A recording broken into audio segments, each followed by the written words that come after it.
جناب علامہ آصف رضا علوی فیصل آباد۔ بسم اللہ الرحمن الرحیم۔ قالوا ان للہ و انا الیہ راجعون۔ محمد کی بیٹی اس مظلوم کے جنازے پہ آنا قبول فرمائے۔ صرف اور صرف حاضری کی خاطر 4 یا 5 منٹ کے صرف مصیبت کی ایک سطر پڑھوں گا۔ آج یہ سوچ کے رونا، جو ہر مجلس میں پہلو پہ بیٹھا ہوتا ہے آج وہ تابوت میں آ رہا ہے۔ جسے خبر ہے کہ آج 25 محرم ہے، اسے کوئی لفظ کہنے کی ضرورت ہی نہیں کہ میں کیا کہوں کہ سجاد کتنا روتے تھے۔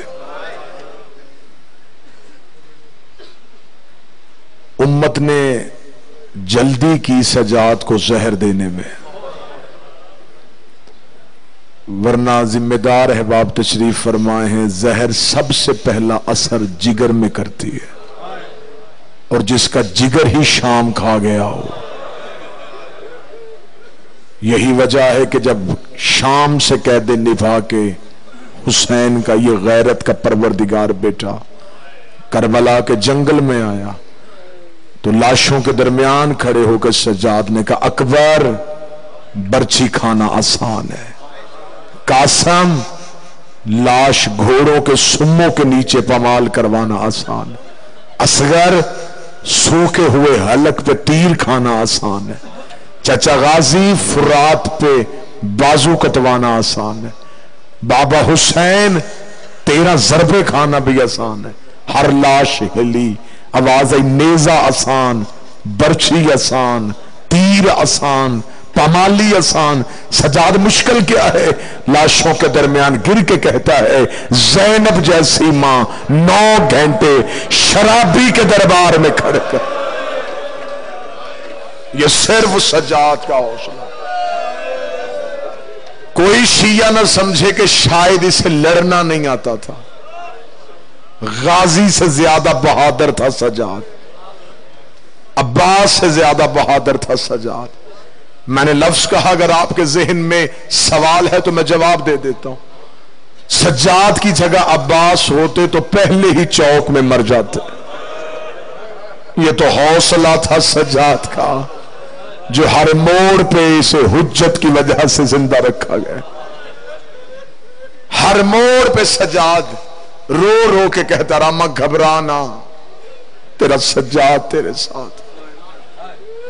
اتنا رویا ہے یہ حسین کا بیٹا کہ 40 سال بیت گئے اور آنکھوں کا لہو بند نہ ہوا۔ منہال کوفی نے دو کے کہا مولا آنکھوں کا لہو بند کر۔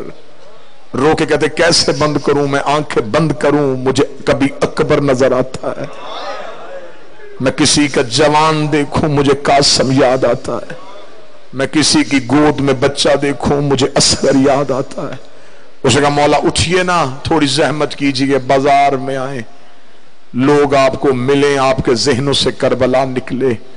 سجاد تڑپ کے کہتے نہ لے کے جا، میں بازار جاؤں مجھے شام کے بازار یاد آتے۔ میرے حال نے ہاتھ پکڑا، مدینے کے بازار میں حسین کا بیٹا آیا، گلی میں اعلان ہو گیا سارے آؤ حسین کے بیٹے کے قدموں میں گرو۔ کسی نے کہا مولا سلام، کسی نے کہا آقا سلام، کسی نے کہا وارث سلام۔ سجاد نے کسی کے سر پہ ہاتھ رکھا، اللہ تیری جوانی کو خیر کرے، اللہ تجھے ماں باپ کو نصیب کرے۔ دعائیں دیتے دیتے حسین کے بیٹا آگے بڑھا۔ یا سامنے ایک قصاب کی دکان کھلی تھی، اس نے حسین کے بیٹے کو آتے دیکھا، اس نے جلدی سے وضو کیا، حسین کے بیٹے کے قدموں پہ ہاتھ رکھا، مولا میرا بھی سلام۔ مولا کی آواز ہے کون ہے تو؟ مولا آپ کا شیعہ ہوں۔ مدینے کیا کاروبار ہے تیرا؟ مولا یہ سامنے میری دکان ہے، میں گوشت بیچتا ہوں۔ اتنا کہنا تھا، سجاد وہیں کے وہیں رک گئے، پر رو کے کہتے مجھے بتا تجھے شریعت محمدی میں احکام ذبیحہ یاد ہے؟ جانور کو ذبح کیسے کیا جاتا ہے؟ اس نے سمجھا کہ شاید رسول کا بیٹا شریعت پوچھنے لگا۔ ہاں مولا مجھے یاد ہے۔ فرمایا مجھے سنا۔ اس نے کہا پہلی شرط ہے شریعت محمد میں جانور ذبح کرنے کی، جسے ذبح کرو اسے پہلے پانی پلاؤ،